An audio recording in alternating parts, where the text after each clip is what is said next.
Hello mga kabudlat. So natulog lang kami. Pagising namin, may mga sakura na. Wow. So today mag-vloggeries ang inyong budlat. So hello muna. Hi, mga kabisda. Parang hindi, kami lang yata yung mga wannabe vlogger na hindi nagme-makeup. Yung sige mag-video tayo, yun lang. Ganun lang. Hay nako, samahan niyo kaming mamamalingke ang mga hampas lupa dito sa Japan. Uy, alam mo sa totoo lang, ganda talaga pag springtime dito.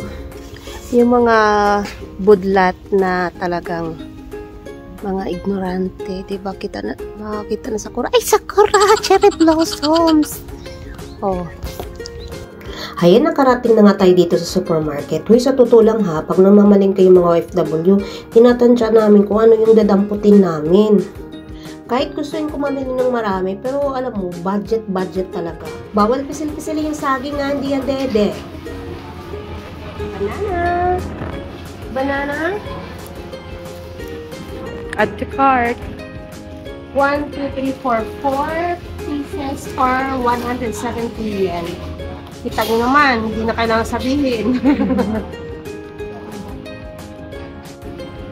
Buko, wag na lang tayo magbuko-buko. Wag na siya, no.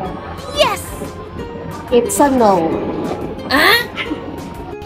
Kita nyo naman, 1,000 yen. Ito sa akin. Hindi na kailangan sabihin. It's a no. Ah? Ganda babae! Ganda babae! Natawag nila ito na cookie. Wow. Pero hindi ito na cookie na alam natin na kinakain. Cookie. Sarap yan. Nakailang ikot ba ako kasi nakakalito kung paano pagkasyahin talaga ang maliit na budget. Mga pitlat, hindi kami nakaka-afford bumili na yung bultukan kasi sobrang mahal. Ito naman. Oh. Oh no! Diba? 1,300. Ang katotohanan, tumataas lahat ng bilihin dito sa Japan. Itlog, karne, samantala yung mga sahod namin hindi naman tumataas. Kayong kapit lang talaga namin yung prayers at saka pagtitipid. Wise budgeting dapat kasi hindi tayo pwedeng malibing sa utang. Tiis kung anong meron at pagtiyagaan kung anong meron. Brown eggs, white eggs, depende. Yes! Hoy mga kabudlat, acting-actingan lang yan na kunwari. Malukot ako. Pero sa totoo naman talaga, I am always grateful na kahit papaano nakakakain kami ng maayos, naka-afford pa kami na makapag-grocery ng ganyan. Kinakabahan pa ako dyan na kasi sa totoo lang yung hawak ko ng pera, isang lapad lang, 10,000 yen.